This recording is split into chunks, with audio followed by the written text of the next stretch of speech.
Hey guys, कैसे हैं आप लोग। मैं हूं शुभम और आप देख रहे हैं फैंटेसी एक्सप्रेस का यूट्यूब चैनल।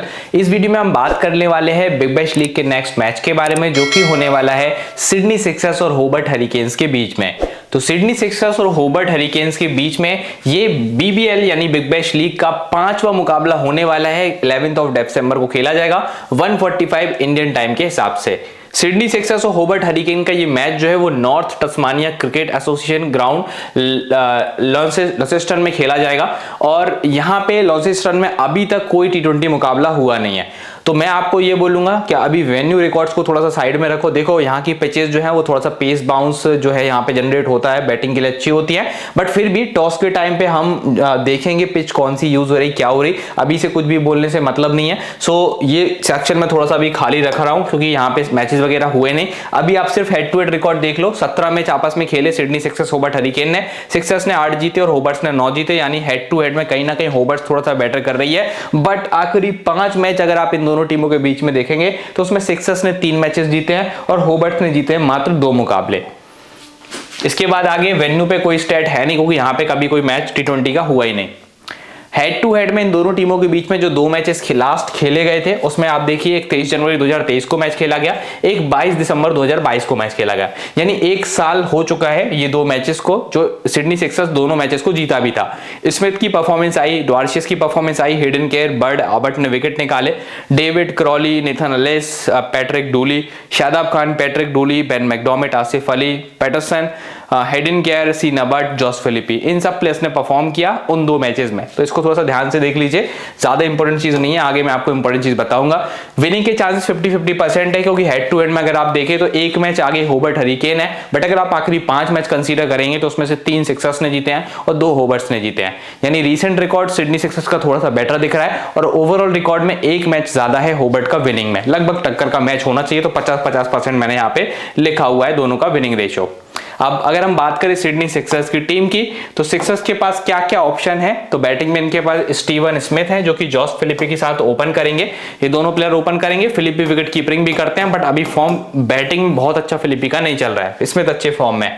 फिर आएंगे जेम्स विन जो कि अच्छे प्लेयर है बट पिछले मैच में बहुत जल्दी अपना विकेट खो गए। मॉरिस हेनरिक्स ने पिछले मैच में 40+ का स्कोर किया, प्लस 1 ओवर बॉलिंग कराई थी जिसमें इनको विकेट नहीं मिला। फिर जॉर्डन सिल्क आएंगे। परफॉर्मेंस पिछले मैच में बहुत अच्छा नहीं था, एडवर्ड्स का भी अच्छा नहीं था। इवन टॉम कुरन ने काफी डिसअपॉइंट किया, 4 ओवर करे, कोई विकेट नहीं मिला, रन्स भी नहीं बनाए, जबकि एक बहुत ही परफेक्ट ऑलराउंडर होते हैं ये बिग बैश लीग में। और मेरे हिसाब से कप्तानी वाइस कप्तानी के भी अच्छे ऑप्शन रहने चाहिए हमेशा। फिर आएंगे सीन अबर्ट, ड्वार्शियस जो टीम के विकेट टेकिंग प्लेयर्स में से एक हैं। फिर जैक्सन बर्ड आएंगे जिनके ओवर्स कभी भी डिडक्ट हो सकते हैं। पिछले मैच में मात्र 2 ओवर कराए थे और जो 2 ओवर इनके कटे थे उसमें से 1 ओवर मॉरिस हेनरिक्स के पास गया था और एक जैक एडवर्ड्स के पास ओवर गया था। यानी अगर हेनरिक्स और एडवर्ड्स के ओवर्स बढ़ेंगे तो जैक्सन बर्ड के ओवर कटेंगे। और स्टीव ओकीफ ने पूरे 4 ओवर कराए थे, 1 विकेट निकाला भी था बॉलिंग में। ठीक है, ये पिछले मैच की इनकी कहानी है। डेथ ओवर्स की अगर हम बात करेंगे तो डेथ ओवर्स में एक तो टॉम कुरन आप मान के चलिए प्रॉपर आएंगे, दूसरे सीन अबर्ट ड्वार्शियस में से कोई भी आ सकते हैं। यानी कहने की बात यह है कि लगभग आखिरी की 5 ओवर में आपको टॉम कुरन, ड्वार्शियस और सीन अबर्ट के जो है ट्रायो दिखने वाली है डेथ ओवर में। आगे अगर हम फॉर्म की बात करें तो फॉर्म पे ज्यादा डिस्कस करने की जरूरत है नहीं क्योंकि इसमें देखिए वेन्यू रिकॉर्ड तो कुछ है ही नहीं, तो वेन्यू पे तो हमें बात ही नहीं करनी है। हमें देखना है रीसेंट फॉर्म और अपोजिशन टीम के सामने परफॉर्मेंस। रीसेंट फॉर्म स्मिथ का बहुत अच्छा है, बैटिंग एवरेज टी20 में 34 की है, अपोजिशन टीम के सामने 30 की एवरेज से खेलते हैं, यानी दोनों रिकॉर्ड बहुत अच्छे हैं। कप्तानी या वाइस कप्तानी आपको स्टीवन स्मिथ को देनी ही चाहिए। फिर आते हैं जॉस फिलिपी, रिसेंटली मैचेस बहुत अच्छे नहीं है, बैटिंग एवरेज 28 हो गई है, अपोजिशन टीम के सामने 29 के एवरेज से खेलते हैं। क्योंकि विकेट कीपर भी हैं और टॉप ऑर्डर के प्लेयर भी हैं तो आप इनको टीम में जरूर रखिएगा। फिर आते हैं जेम्स विंस, आखिरी 3-4 मैचेस अगर आप इनके देखें तो एवरेज परफॉर्मेंस है। पिछले मैच में जल्दी आउट हो गए 1 रन पे, बैटिंग एवरेज ओवरऑल 33 का है, अपोजिशन टीम के सामने 38 के एवरेज से खेले, बट आखिरी 4 मैच इनके अपोजिशन के सामने बहुत अच्छे नहीं रहे, बट ओवरऑल एक डिसेंट पे आप इनको चाहें तो टीम में ले सकते हैं। फिर आते हैं मॉरिस हेनरिक्स, आखिरी 3-4 मैचेस में टी20 से परफॉर्मेंस अच्छी आई है बट बॉलिंग में परफॉर्मेंस अच्छी नहीं है क्योंकि बॉलिंग आजकल ज्यादा ये करते भी नहीं है। बैटिंग एवरेज इनका 28 रहता है और अपोजिशन टीम के सामने 29 के एवरेज से खेलते हैं, अच्छे प्लेयर हैं, ले सकते हैं टीम में। फिर आते हैं जॉर्डन सिल्क। जॉर्डन सिल्क के आखिरी 3-4 मैचेस देखेंगे तो इस पोजीशन पे अगर आप देखें तो उस हिसाब से ठीक परफॉर्मेंस है। 26 रन पिछले मैच में बनाए थे, आप इनसे 26, 30, 35 इतनी एक्सपेक्टेशन कर सकते हैं इस बैटिंग पोजीशन पे। एक ट्रम्प कार्ड ग्रैंड लीग पे है, कभी भी बड़ा स्कोर कर सकता है। हालांकि अपोजिशन टीम के सामने ज्यादा चलते नहीं है, आखिरी 4 मैच में एक बड़ा इनिंग 78 का इनका यहाँ पे आया था। तो यहाँ पे अगर आप देखें टॉप ऑर्डर में आपके लिए जो मोस्ट इंपॉर्टेंट पिक है, जो सबसे पहले आपको लेने, उसमें एक स्टीवन स्मिथ आते हैं और उसके बाद सब एवरेज पिक है। फिलिपी को तभी भी हम कंसीडर कर लेंगे, कोई विकेट कीपिंग कर सकता है वो। फिर हम आगे जाएंगे और जैक एडवर्ड्स की तरफ देखेंगे। जैक एडवर्ड्स ने पिछले मैच में 1 ओवर बॉलिंग कराई थी और बैटिंग में चले नहीं थे, और ओवरऑल भी देखे तो बैटिंग एवरेज कुछ खास नहीं है इनका।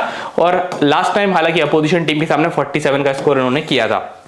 टॉम कॉरन की अगर हम बात करें तो लास्ट मैच में 0 पे आउट हो गए और विकेट भी इनको 4 ओवर में मिली नहीं। आमतौर पर इनके साथ ऐसा होता नहीं, रन्स भी बनाते हैं, विकेट भी लेते हैं। तो कप्तानी वाइस कप्तानी के अगेन ये आपके लिए अच्छे ऑप्शन रहने वाले। पिछले मैच का परफॉर्मेंस आप थोड़ा सा भूल जाए, वो आपके लिए ज्यादा बेटर होगा। टॉम कॉरन मैच विनर प्लेयर है। अपोजिशन टीम के सामने भी देखो आखिरी 4 मैच में हर बार विकेट भी निकाला है और समटाइम्स थोड़े बहुत रन्स भी बना रखे हैं, यानी आपके लिए एक अच्छा यूटिलिटी प्लेयर रहने वाला है। फिर बात करें इनके सीन अबर्ट, ड्वार्शियस, जैक्सन बर्ड और स्टीव ओकीफ की, जिसमें जैक्सन बर्ड ने पिछले मैच में मात्र 2 ओवर कराए थे, हालांकि उसमें इनको 1 विकेट मिल गई थी।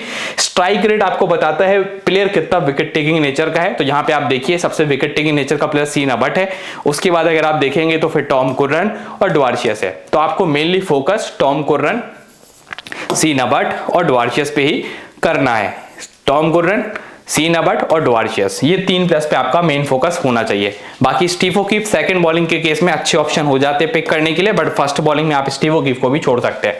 अपोजिशन टीम के सामने अगर आप देखें तो सबसे विकेट टेकिंग नेचर के प्लेयर में 2 प्लेयर है। एक टॉम कॉरन जिनका 14.2 का स्ट्राइक रेट है, यानी हर 14 बॉल में अपोजिशन टीम के 1 विकेट लेते हैं। वैसे सीन अबर्ट हर 14 बॉल में 14.3 बॉल्स में 1 विकेट लेते हैं अपोजिशन टीम का। सबसे विकेट टेकिंग नेचर के प्लेयर्स में ये 2 आते हैं, और उसके बाद ड्वार्शियस 17 के स्ट्राइक रेट से विकेट लेते हैं होबर्ट्स का। फिर 31 के स्ट्राइक रेट से बर्ड को विकेट मिलती है और 27 के स्ट्राइक रेट से स्टीव ओकीफ को। यानी सबसे इंपॉर्टेंट पिक में आपके पास टॉम कॉरन रहेंगे, सीन अबर्ट, हर तरीके से ड्वार्शियस। ये 3 ही प्लेयर हैं बॉलिंग में जो आपके लिए हर एक एंगल से बेटर ऑप्शन साबित होंगे बॉलिंग सेक्शन से, और 4 ओवर ये लोग कंप्लीट भी करेंगे, अच्छे खासे विकेट लेके जा सकते हैं। आगे हम बात करें होबर्ट्स की, तो देखो होबर्ट्स का अभी तक कोई कंफर्म स्क्वाड तो आया नहीं है, और इसके अलावा प्लेइंग 11 पे भी कोई इनकी टिप्पणी नहीं आई है। इनके पास देखिए ओपनिंग पेयर के बहुत सारे ऑप्शंस है, तो मैं आपको सब ऑप्शंस बता दूं। एक इनके पास कोरी एंडरसन है जिनके साथ ये टीम ओपन कर सकती है, टिम डेविड को ओपन करवा सकती है। बेन मैकडॉर्मिट एक ओपनर प्लेयर है, एक मैथ्यू वेड इनके पास ओपनर प्लेयर है। तो लगभग 3 से 4 ओपनर प्लेयर्स हैं इनके पास। इवन कालेब जोवेल ओपन भी कर सकते हैं, 3 पे ही बैटिंग कर सकते हैं। तो सारे ही प्लेयर अगर आप देखें उसमें 3 से 4 और 5 प्लेयर जो हैं वो ओपन कर सकते हैं, ठीक है। सो अभी फिलहाल के लिए हम मान के चल रहे हैं कि कोरी और टिम डेविड शुरुआत देंगे टीम को। कोरी जल्दी विकेट खो सकते हैं अपना, टिम डेविड एक बहुत अच्छे प्लेयर है इस टाइम पे। फॉर्म इनकी अगर आप देखें सारे टूर्नामेंट्स खेल रहे हैं, वर्ल्ड में अच्छे टूर्नामेंट्स खेल रहे हैं, अच्छा परफॉर्मेंस भी दे रहे हैं। अगर ओपन करेंगे तो बहुत इंपॉर्टेंट रहेंगे। सैम हेन राइजिंग स्टार है, आपको पता है सैम हेन इस टाइम पे कितना बढ़िया फॉर्म में, 40 प्लस का इनका बैटिंग एवरेज चलता है T20s में। और एक फ्यूचर अगर आप देखें, फ्यूचर बिग प्लेयर अगर आप देखें तो सैम हिन निकल के आता है, तो इसका बड़ा ध्यान रखिएगा। सैम हेजर्ट एक एवरेज पिक होंगे, कालेब जोवेल एक एवरेज पिक होंगे। मैकडॉर्मिट अगर ओपन करे तो ले लेना, मैथ्यू वेड ओपन करे तो ले लेना। मतलब देखो मैथ्यू वेड हो गए, बेन मैकडॉर्मिट हो गए, ये लोग तो अभी आपने देखा बेन मैकडॉर्मिट तो इंडिया के सामने भी अभी खेल के आए, अच्छा खेले थे। सो ले सकते हैं, बट अगर ओपनिंग करे तो इतना नीचे नहीं। डेथ ओवर्स में इनके पास नेथन एलिस की ऑप्शन है और क्रिस जॉर्डन की ऑप्शन है। रायले मेडिथ आपको मेनली पावर प्लेस में एक्टिव दिखेंगे और पीटर आपको मिड ओवर्स में बॉलिंग करते दिखेंगे, ठीक है। अब ये 4 तो प्रॉपर बॉलर हो गए जो 4-4 ओवर कंफर्म करेंगे। बाकी के जो 4 ओवर होंगे वो डिवाइड होंगे ऑलराउंडर्स में। ऑलराउंडर्स में कौन कौन बॉलिंग कर सकता है? कालेब जोवेल 1 आध ओवर डाल सकता है, यहाँ पे टिम डेविड 2-3 ओवर डाल सकता है, कोरी एंडरसन 2-3 ओवर डाल सकता है। मतलब जो 4 ओवर हैं वो इन 3-4 प्लेयर में डिवाइड होंगे, जिसमें कोरी एंडरसन होंगे, टिम डेविड होंगे, इसके अलावा कालेब जोवेल होंगे। ये कुछ प्लेयर्स हैं जिनमें बॉलिंग डिवाइड हो सकती है। इवन सैम हेजर्ट भी पार्ट टाइम गेंदबाजी कर सकते हैं, ठीक है। बाकी आप देख ही रहे 4 ये मेन बॉलर टीम खिलाई रही है। फॉर्म अगर हम देखें इन प्लेयर्स का तो आपको फॉर्म से काफी कुछ पता चल जाएगा, प्लेयर कैसा खेल रहे हैं। रिसेंटली फॉर्म कोरी एंडरसन का देखें तो बहुत अच्छा नहीं है, बॉलिंग भी कुछ खास नहीं चल रही इनकी, सो आप इनको ड्रॉप कर सकते हैं। डेविड को आप जरूर टीम में पिक करना। डेविड के आखिरी 4 मैच में 240 प्लस के स्कोर है, रिसेंटली क्रिकेट में एक्टिव भी है, 30 का एवरेज है, तो अराउंड द वर्ल्ड काफी मैचेस खेल रहे हैं, 30 के एवरेज से खेल रहे हैं, आप इनको ले सकते हैं। अपोजिशन टीम के सामने मात्र 23 का एवरेज है, बट राइजिंग स्टार है, आप डेविड को ले सकते हैं टीम में। सैम हेन जिनका मैंने आपको बताया था 40 प्लस की बैटिंग एवरेज चल रही है, आप देखो किसकी 40 प्लस की एवरेज है, सैम हेन अकेला है। आखिरी 4 मैच थोड़े से खराब गए, बट ओवरऑल ये प्लेयर अच्छा खेलता है। अपोजिशन टीम के सामने लास्ट टाइम 8 रन थे, बट अगर आप लॉन्ग टर्म में देखेंगे तो T20 का ये बहुत अच्छा प्लेयर है, 40 प्लस की एवरेज है। आपको इसको टीम में यहां से जरूर लेना है, किसी को ले अथवा ना ले। सैम हेन और टिम डेविड, ये 2 प्लेयर मेरे पास ऐसे है जो टॉप ऑर्डर में खेलेंगे, तो इनको मैं कंफर्म लूंगा ही लूंगा।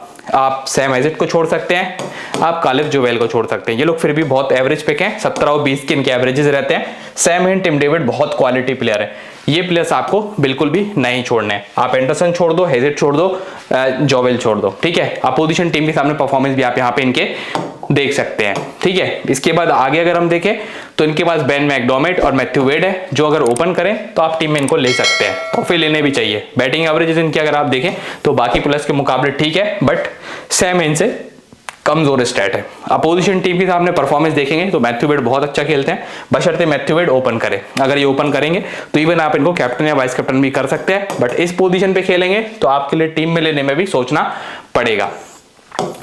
अपोजिशन टीम के सामने 35 की एवरेज है। फिर इनके बोलर्स की बात करें तो नेथन एलिस, मेरेडिथ, पीटर हेडजिग्लू और क्रिस जॉर्डन। आखिरी 4 मैच अगर आप इनके देखेंगे तो सबसे ज्यादा विकेट जो है वो निकाले हैं क्रिस जॉर्डन ने। स्ट्राइक रेट अगर आप T20 में देखेंगे तो सबसे अच्छा स्ट्राइक रेट आपको मिलेगा किसका, रायले मेरेडिथ का, जो पावर प्लेस में ज्यादातर विकेट लेके जाते हैं, जहां पे बॉल थोड़ा बहुत मूव करे। उसके बाद नेथन एलिस, फिर जॉर्डन, फिर पीटर हेडजिग्लू। लगभग आप देखेंगे तो सब 18-19 बॉल तक एक आध विकेट ले ही लेते हैं। अपोजिशन टीम के सामने अगर आप देखें तो सबसे विकेट टेकिंग नेचर का प्लेयर जो है वो क्रिस जॉर्डन है, लगभग 9.9 का स्ट्राइक रेट है, यानी हर 10 बॉल में ये अपोजिशन टीम सिक्सर्स का 1 विकेट जॉर्डन ले लेता है। और टीम के लिए डेथ में भी बॉलिंग करेगा जॉर्डन एलिस के साथ, तो आपके लिए 2 प्लेयर आपके लिए वैसे ही बहुत इंपॉर्टेंट है। एलिस हर 20 बॉल में अपोजिशन टीम का 1 विकेट लेता है, 20 से 21 बॉल इसको लग जाते हैं। वैसे ही हर 31 बॉल में मेरेडिथ को सिक्सर्स का 1 विकेट मिलता है, और हर 18-19 बॉल में हेडजिग्लू अपोजिशन टीम का 1 विकेट लेके जाता है। तो हेडजिग्लू का रिकॉर्ड अच्छा है, जॉर्डन का तो बहुत अच्छा है, और एलिस का ठीक है। यहाँ पे बस मेरेडिथ का रिकॉर्ड अपोजिशन टीम के सामने अच्छा नहीं दिख रहा है, वैसे रिकॉर्ड मेरेडिथ का बहुत अच्छा है। शुरुआत में बॉलिंग करें न्यू बॉल से तो फिर आप इनको जरूर टीम में पिक करिएगा। तो ये हो गई बात स्टैट्स वगैरह की। अब हम जल्दी से टीम देख लेते हैं, फिर वीडियो को एंड करेंगे। तो ये मेरी टीम है जिसमें मैंने जॉस फिलिपी को लिया है, जो कि विकेट कीपर प्लेयर है। अगर मैथ्यू वेड ओपन करेंगे तब मैं उनको टीम में पिक करूंगा। मेरी टीम में स्टीवन स्मिथ है जो मेरे वाइस कप्तान है, आप कप्तान भी कर सकते हैं। सैम हेन को लिया, टिम डेविड को लिया, जैसे कि मैंने आपको बोला था। फिर मेरी टीम में मोजेस हेनरिक्स है, क्रिस जॉर्डन है, टॉम कुरन है, कुरन को तो मैंने कैप्टन कर रखा है। स्टीव ओकीफ, अबर्ट, ड्वार्शियस और एलिस को लिया है। स्टीव ओकीफ को तभी लूंगा जब सेकंड बॉलिंग करेंगे, फर्स्ट बॉलिंग करेंगे तो फिर स्टीव ओकीफ को हटा के मैं अपनी टीम में रायले मेरेडिथ को डाल सकता हूं, क्योंकि मेरेडिथ भी बहुत अच्छे बॉलर हैं, और शुरुआत में अगर बॉलिंग करेंगे, फर्स्ट बॉलिंग और उनकी टीम करेगी तो फिर शायद मैं इनकी जगह पे उनको ही प्रेफर करूंगा, या फिर मैं इनकी जगह पे जेम्स विंस को भी ले सकता हूं। तो जो भी मैं चेंज करूंगा वो हालांकि मैं आपको टेलीग्राम पे बता दूंगा, पिच के अकॉर्डिंग, जो भी कंडीशंस के अकॉर्डिंग जो भी टीम बनेगी, कुछ चेंजेस मैं टीम में 1 से 2 करूंगा ही करूंगा। तो वो आपको टेलीग्राम पे बताऊंगा, कमेंट सेक्शन में लिंक है टेलीग्राम का, जाके ज्वाइन कर लेना, ताकि टेलीग्राम पे आपको अपडेट्स वगैरह सारे मिल जाएं। अगर आपको ये वीडियो पसंद आया तो प्लीज एक लाइक शेयर सब्सक्राइब जरूर कीजिएगा, बहुत मेहनत लगती है और आप लोग अप्रिशिएट करते हैं, तो ऐसी वीडियो आपके लिए हम लाते रहते हैं। सो गाइज, अभी फिलहाल के लिए इतना ही, मिलते हैं नेक्स्ट वीडियो में, तब तक के लिए बाय बाय।